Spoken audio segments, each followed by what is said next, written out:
DeAngelo, it's nice to see you. Good evening or good afternoon, rather, right? Good afternoon, Blair Harry. Good to see you as well. I cannot believe that I got you to do this because, I am Lucy, you are Ethel, and it's me and my harebrained schemes again. Well, Yes, very much so. Mine's are like on the little bitty level, like let's take a trip. But yours is always let's do a daily LinkedIn live show and talk about DEIBA issues. I was like, okay, let's do it then. Let's go. Let's try it out. Let's come make it happen. on. I Let's think the let's go for it. people I think that people would truly be excited about the daily dose of DEIBA with D and B. Isn't that cute?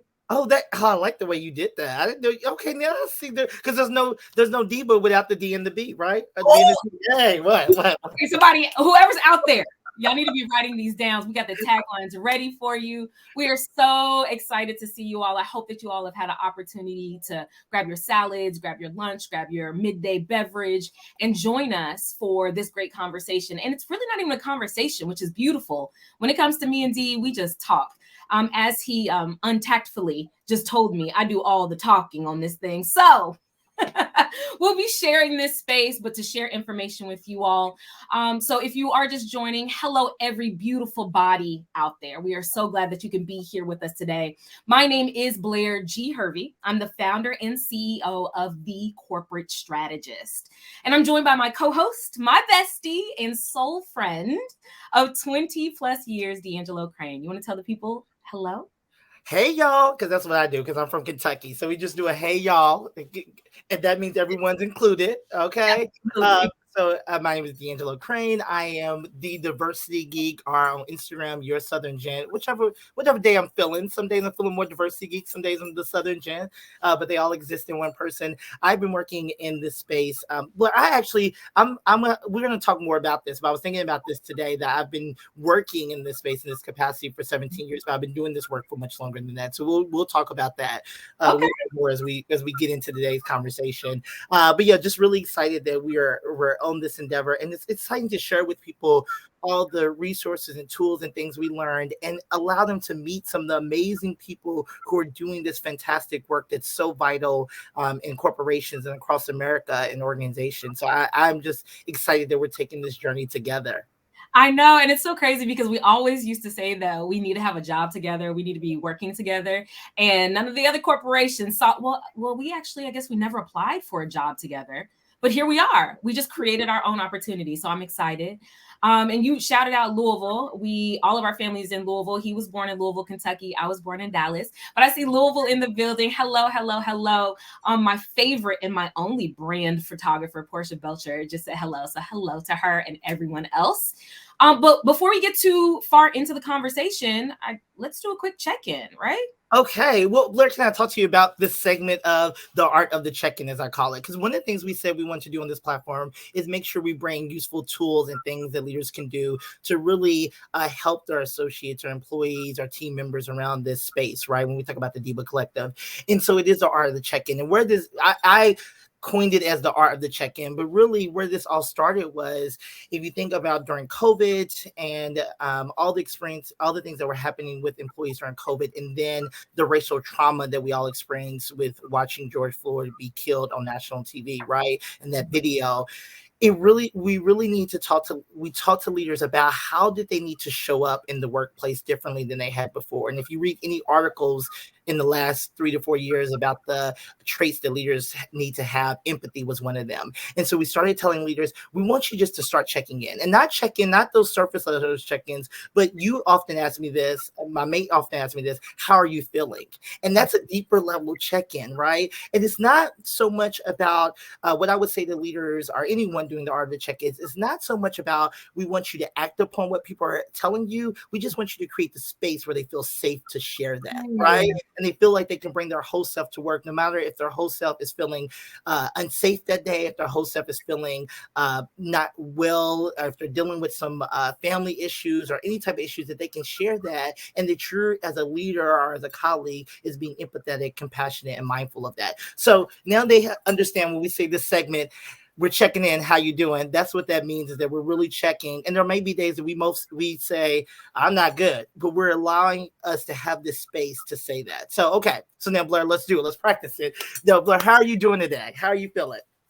You know what? I'm feeling great. I'm full of life. I think, you and I both had some slight anxiety about starting a new segment today and just being able to create space like we do. We had a little quiet moment before we got started, but to create space to share how I'm feeling, how you're feeling. And we may not always be on the same page. That's okay. But I think I feel much better knowing that you are someone that when I ask that question to, I really want to know the answer.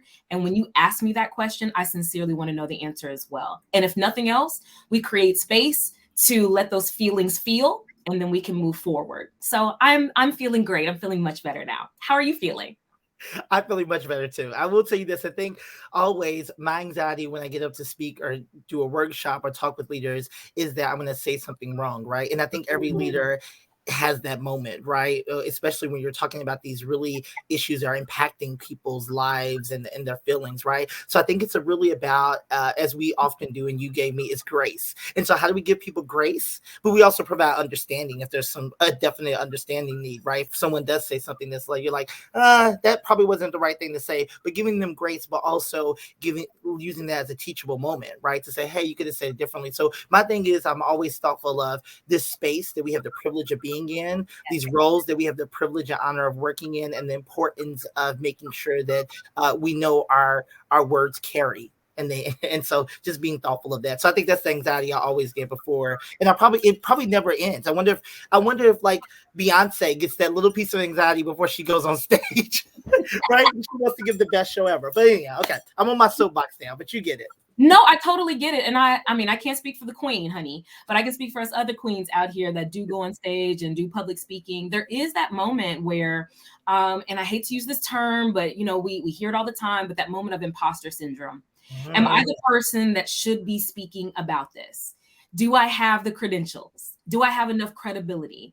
And sometimes and that comes from, that trauma or that experience of being humiliated, of being asked that question, of being belittled in that moment. And you feel like you're not supposed to be this person until I look this way, until I show up this way, until I have all the data, until I have the business case. But if nothing else, I would love for everyone to feel empowered and encouraged to know that your lived experience is enough experience to show up in whatever way you choose to show up. And I love that. Going back to what you said a moment ago, and then we'll get right into your story because I'm excited. You just, kind of threw out a little teaser, a little fishtail that I may not know anything about, but I often push people, maybe it's the sales girl in me, but sometimes I have a tendency to push a little bit because I want people to, open up and be their best selves and all of those things. But something came to mind. I went to an event. I'm in Portland, Oregon. And there was an event with Larry Miller over the last couple of days hosted by XB. Shout out to Black Portland and XB community. And Larry Miller is the chairman of Jordan Brand. And he had been living with The Secret. So I'll let y'all do your Googles or go find the book Jump. But he had been living with The Secret for so long. And what was interesting, like I told you the other day, people already knew what that secret was. Mm-hmm. And we welcome people in these spaces and we tell them, be your authentic self, bring your full self, let us know how you're feeling. But sometimes you could be holding on to something that, baby, you're not ready for to share and the audience is not ready to hear. So I also want folks to feel encouraged. Like you said before, if you don't feel safe, if you don't feel comfortable, it's okay to say, I think you gave something very smart yesterday. What was it? How is it? What is the best way to respond if you don't feel like sharing how you're feeling? And I think, what did I say to you? I was thinking it's okay to say, right? Hey, I don't feel like sharing today. I'm not in the space to share today. I'm feeling the weight is too heavy for me I can't articulate the words. Sometimes that's just it. You don't even know how to say how you're feeling, right? And so sometimes what I'll often ask my friends is that on a scale of 1 to 10, 10 being your best, 1 being not so well, being your worst or not so well, how are you feeling? And that just level sets there. Or say the next question I often say, and I've done it with you, is do you want to talk about it? Right. So you just giving people that space to say, I am here to listen. And when you're ready to come to me, there's a space right here for us to talk and to share. And I'm going to listen with an open heart and open mind. Right. And then I'm going to listen to understand and not to respond. So definitely. But I want to, something you said, you talked about imposter syndrome. So I'm going to put in a shameless plug. If you would like to come on the DEIBA Collective and talk about imposter syndrome, there's a way for you to go ahead and sign up. And it's on our post. You can sign up to be a speaker because we need speakers every day. So there's lots of you out there. So we want you to come on the show and talk about whatever your specialty is or whatever you're passionate about. Okay, that's my shameless plug. Now, Blair, let's talk about the DEIBA Collective because you are the brainchild of this. And so I want you to tell the people, what is the Black DEIBA Collective?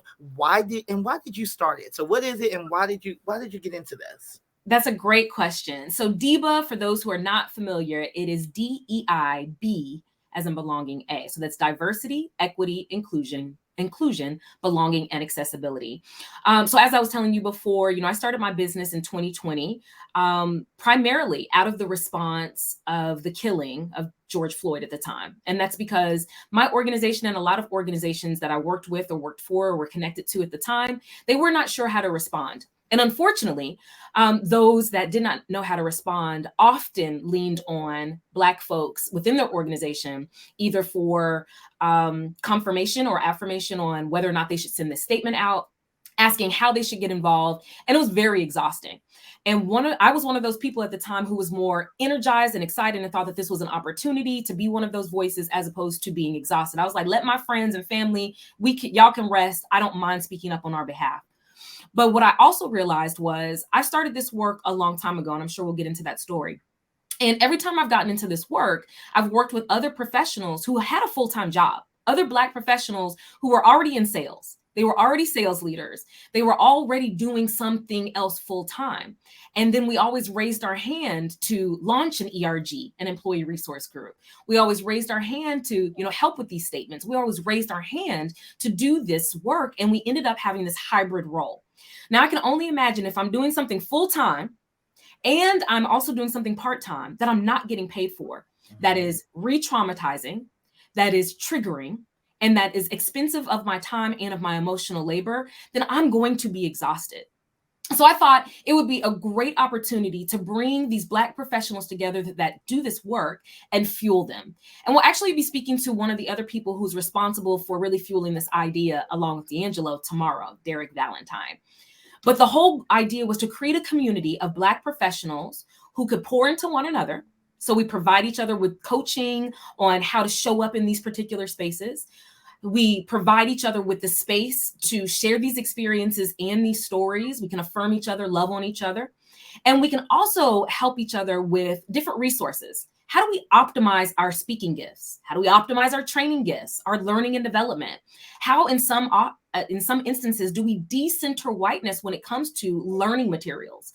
There's so many times in corporate America where we're bringing in materials and speakers from folks who don't look like us and don't represent a majority of people in our space. How do we bring in other folks? And we provide guidance on that through the Black DEIBA Collective. So collectively, we're fueling each other, we're educating each other, and we're making sure that hopefully we can also get paid for these gifts that we have, even if it's a side hustle. So no, I love that, Blair. I mean, I will be very honest with you as someone who works in this space, right, daily.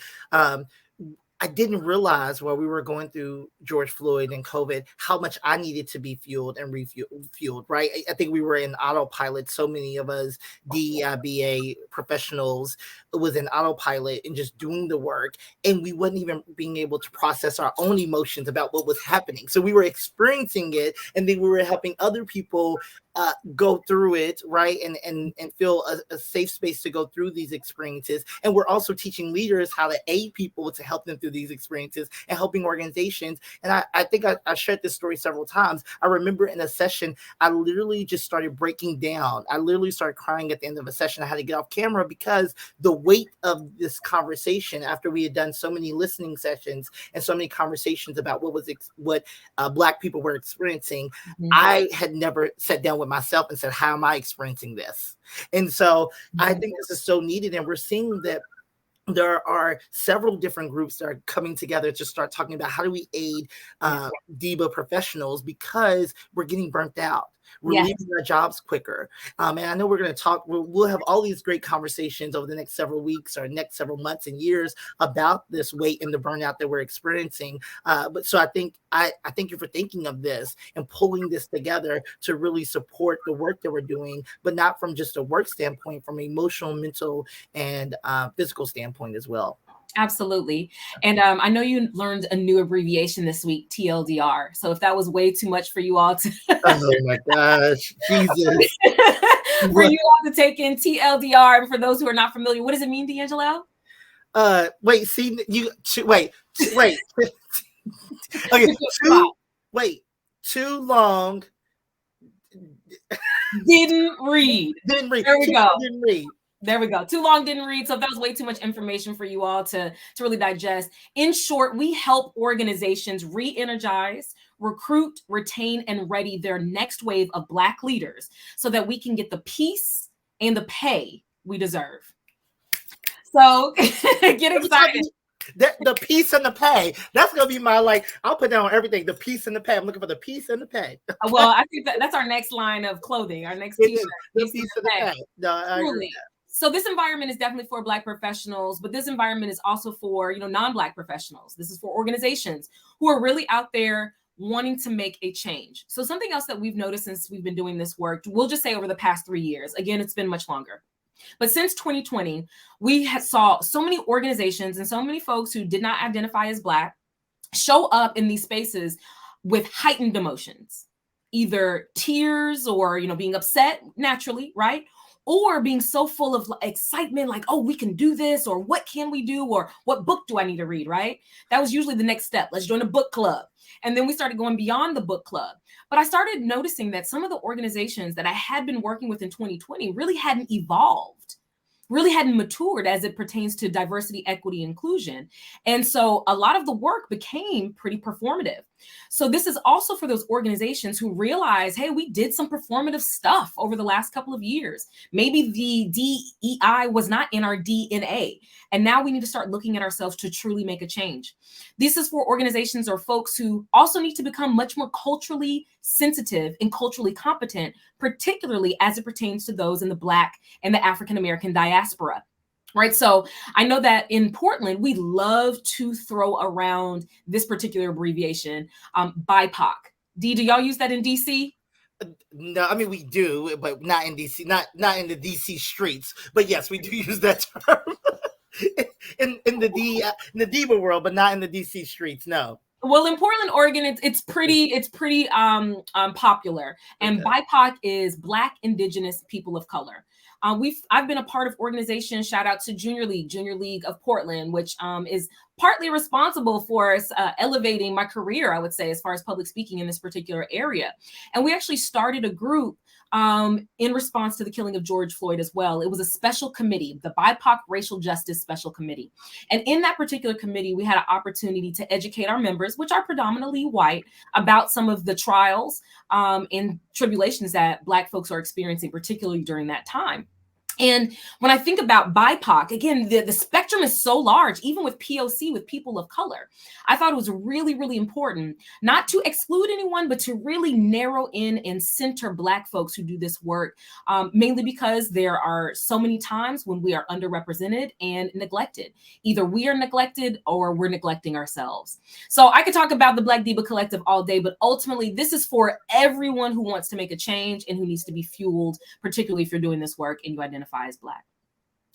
I feel like there's so many people that are clapping and they're excited and they're telling all their friends that if you need a space to listen, to learn, to meet other professionals, or to feel like you're being seen, right? That someone is seeing you and reaching into your soul and understanding you. And it's someone that's having the same experiences that you're having, right? Because we're working, let's take organizations out of it. Let's just say we're working in this world where we have Florida that exists, that is doing lots of laws against many underrepresented communities, right? Yes. But we also live in a space where you have California that is doing lots of laws to build up underrepresented communities and to think about reparations. And so just in time, we're all existing in this space where the work we're doing, there's people who are fighting against that. So how do we exist in this space and continue, like you said, to stay fueled and understand that when I tell the teams that I work with every day, and when someone meets with me, I tell them the work we're doing today, we may not see it in our lifetime, but our children and Gen Z will start to realize it. They will see it come to fruition. All this great work we're doing around building this strengthening DEIBA spaces within our organizations, right? They're going to see it come to fruition because we may not, but that doesn't mean we stop doing the work, right? And I think this is a great space for people to come and be re-energized, or just feel safe, or feel, like I said, seen with the work that they're doing. That's well said. I mean, DeAngelo, I've been doing this work professionally and specifically probably for just the past 3 years. And if I go back, I'm sure we can dig some stuff up as we talk about our stories. But over the last 3 years, and especially when we're talking about, if we look at, the Korn Ferry maturity DEI model and, how far organizations can go, how they can progress and become much more mature. A lot of organizations are still in that progressing or even before that progressing level, right? There have been moments when I'm just like, what am I doing this work for? Mm-hmm. Is this really making an impact? Do I have the time and space and the energy to keep telling, in some cases, white people about, racism? So some of these moments, I need people like you. You have been my Black DEIBA collective for many moons. And I'm just like, I can't keep talking about, fragility, when it's already tough enough for me to educate you on this topic. So I'm sure there are many, many professionals who can definitely relate. But going back to you, so tell me a little bit about, your DEIBA journey, your history, and how you got into this work. It's interesting because, Blair, I was thinking about this today and I thought back to 9th grade. So this is, now I'm going way, way back and going to school at a predominantly white high school in, I guess, 1997, right? And me starting there, our first ever, I would say our first Black history program where all 1,800 students got to attend and watch our Black History Month program, right? And so really it was then where I started, which I didn't know this till today. So I started thinking about this over the last couple of days. But really, I was doing this work before I had a name to it, right? I just wanted to have a sense of belonging. And here I was at a school where I heard someone say the N-word. And I was like, oh my goodness, that doesn't feel good. How do I create a space for belonging for myself? But there are probably other people who are feeling the same way I'm feeling. So what does that look like? And so I started doing that work. And then then I went over to work at Planned Parenthood, to working with underrepresented communities, right? Women who needed support, right? And then from there, working at Opportunity Village in Las Vegas, which is an organization that provides work and work assignments for people living with disabilities, right?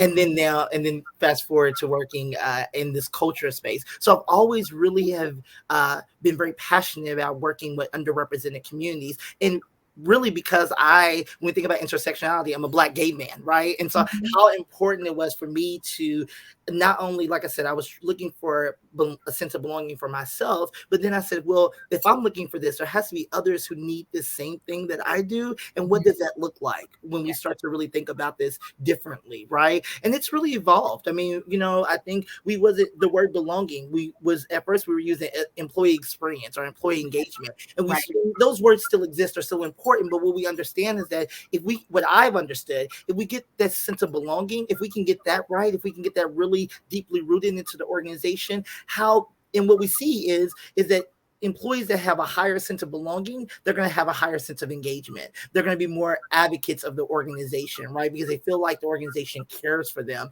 and their value. Now, continue to use those words because when we think about belonging in our own lives, right? When we think about belonging in our relationships, what does it mean? It means I feel cared for, I feel valued, I feel heard, I feel respected, I feel seen, I feel like I can be successful. Those are all the same things that belonging means when people go into organizations they're working in, right? And so it's as simple as your mother has always said, treat others how you want to be treated. That's exactly what we're asking people to do, is to start treating others how you want to be treated, and how maybe you've taken for granted that you have been treated.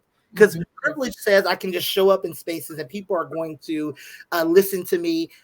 People are going to respect me. But there's so many people, underrepresented people, Black people, who are going into spaces and we don't have that same privilege of people treating us like we want to be treated. And so that's why I think I do this work every day, is because I want everyone to have that sense of belonging, that people are truly wanting them to be in this space and truly wanting them to excel in this. Okay, I didn't mean to go on that long. I love it.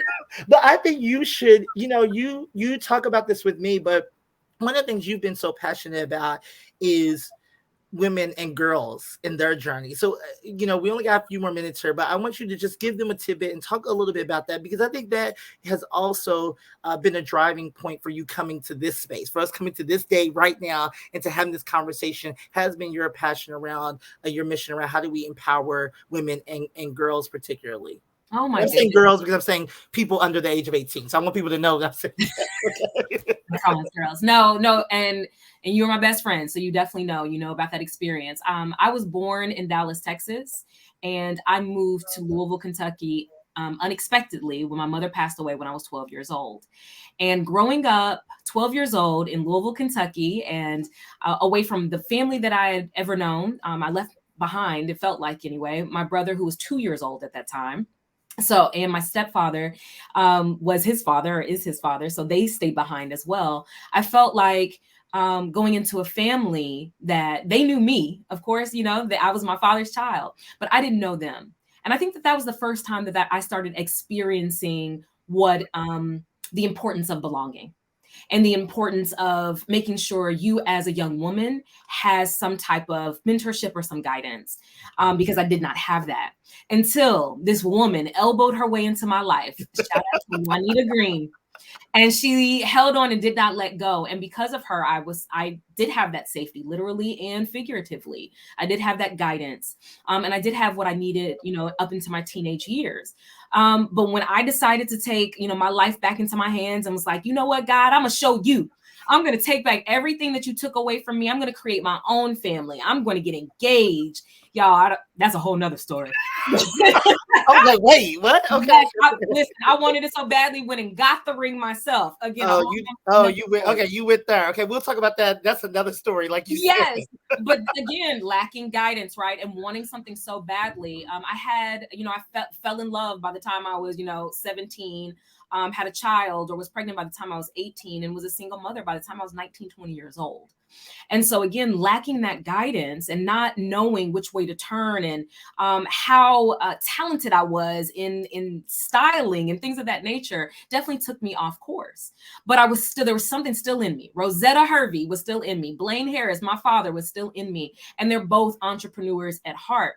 And so I moved to Atlanta, Georgia when I was 23 and my son was 4 years old, because there were Black folks there that were my age, and they were calling themselves something before they were that thing. So in other words, they were saying that they were tech professionals, they were artists, they were rappers, they were, managers and agents. And I was like, how long y'all been doing this? Oh, you just started and you already, so I love that confidence that those folks had about themselves. And I saw myself in those individuals. And so as time went on, again, I started my sales career. I started tech sales and then elbowed my way into sales enablement. And all along, I actually started this group called No Caddy, All Kitty back in Atlanta. And it was all about, again, creating space for women to heal and to speak up.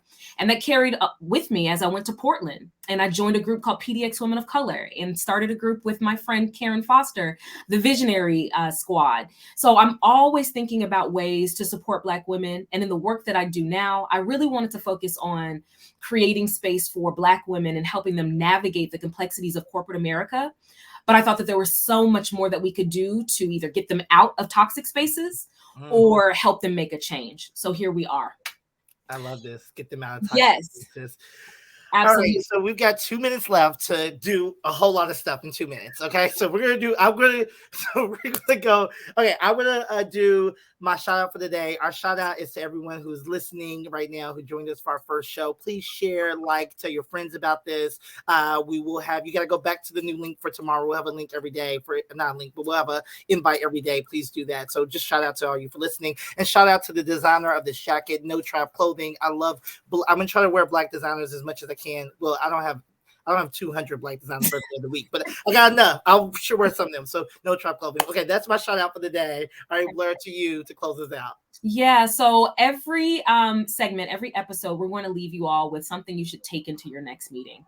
DeAngelo, you've done a great job of shouting out a lot of different things. But if nothing else, tomorrow, please take into your next meeting that the Black DEIBA Collective exists.